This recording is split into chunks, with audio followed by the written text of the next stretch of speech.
ఒక ముస్లిం వ్యక్తి ఎళ్లి తిరుమలలో నమాజ్ చేసిన ఫోటోస్ చాలా వైరల్ అయ్యాయి. తిరుమలలో అలా అన్య మతస్థులు వెళ్లి ప్రార్థన చేయొచ్చా? తిరుమల అనేది హిందూస్‌కి చాలా ఆస్పీషియస్ ప్లేస్. అంటే ఎట్లా అంటే దాన్ని మొత్తం టెంపుల్స్‌లో నంబర్ 1 టెంపుల్ అని అనుకోవచ్చు. అలాంటి ప్లేస్‌లో నమాజ్ చేయడం అయితే చాలా తప్పు.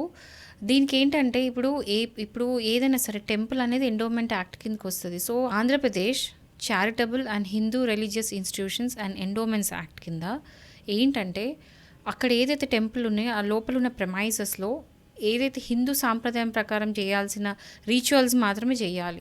అదర్ దెన్ దట్ ఏది కూడా చేయరాదు. అది కూడా కాకుండా సెక్షన్స్ 144 ఆఫ్ సీఆర్‌పీసీ ఏందంటే కమ్యూనల్ డిస్‌హార్మనీ. ఎందుకంటే ఇలాంటి ఏమైనా జరిగిందనుకోండి, ఒక కమ్యూనిటీని ఇంకో కమ్యూనిటీ మధ్యలో గొడవలయ్యే ఛాన్సెస్ ఉన్నాయి. సో, అది హార్మోని అనేది మెయింటైన్ చేయడానికి ఒకవేళ అలాంటి కేర్ తీసుకోకపోతే అలాంటి ఏమైనా డిస్టర్బ్ చేసే వాళ్ళకుంటే వాళ్ళకి ఈ సెక్షన్ 144 సీఆర్‌పీసీ కింద శిక్ష అనేది పడుతుంది. అండ్ అది కాకుండా ఇప్పుడు మనకి ఆర్టికల్ 25 కాన్స్టిట్యూషన్ ఉంది. ఏదంటే రైట్ టు రిలీజియన్, అంటే ఎవరు ఏ రిలీజియన్ అయినా పర్ఫామ్ చేసుకోవచ్చు, నో ప్రాబ్లం. కానీ రెస్ట్రిక్షన్స్ ఉంటాయి. ఇప్పుడు హిందూ టెంపుల్స్లో వచ్చేసి హిందూకి అగెయిన్స్ట్గా క్రిస్టియన్సో లేకపోతే ముస్లిమ్సో వాళ్ళు రిచువల్స్ చేయడం తప్పు. ఇప్పుడు హిందూస్ వెళ్ళి క్రిస్టియన్స్ చర్చ్లస్లో అక్కడ నమాజ్ వీళ్ళు చేయడం తప్పు. సో, వాళ్ళ దాంట్లో వీళ్ళ దాంట్లో చేసుకోవడానికి లేదు.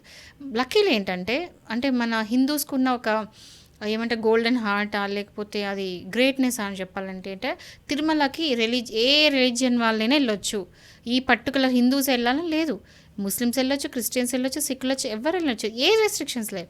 కానీ ప్రిమైసెస్కి వెళ్ళిన తర్వాత మాత్రం ఒక హిందూ ఎట్లాంటి రిచువల్స్ పర్ఫామ్ చేస్తాడో అట్లనే చేయాలి. అంటే చేతులతో మొక్కడము, హిందూకి సంబంధించి అవే రిచువల్స్ చేయాలి. కానీ నమాజ్ చేస్తామనడానికి కుదరదు. సో, ఇది కాకుండా ఆర్టికల్ 26 ఆఫ్ కాన్స్టిట్యూషన్ ఏం చెప్తుంది అంటే ఆర్టికల్ 26 ఏం చెప్తుంది అంటే rights of religious denominations.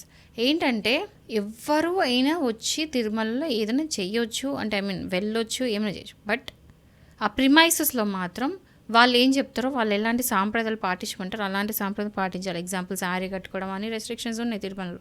So, ఇలాంటివన్నీ పాటించాల్సింది. అది కాకుండా వేరే నమాజ్ అలాంటిది ప్రేయర్స్ అలాంటివి చేస్తే మాత్రం అది అఫెన్సే, వీళ్ళకి శిక్ష కూడా పడుతుంది.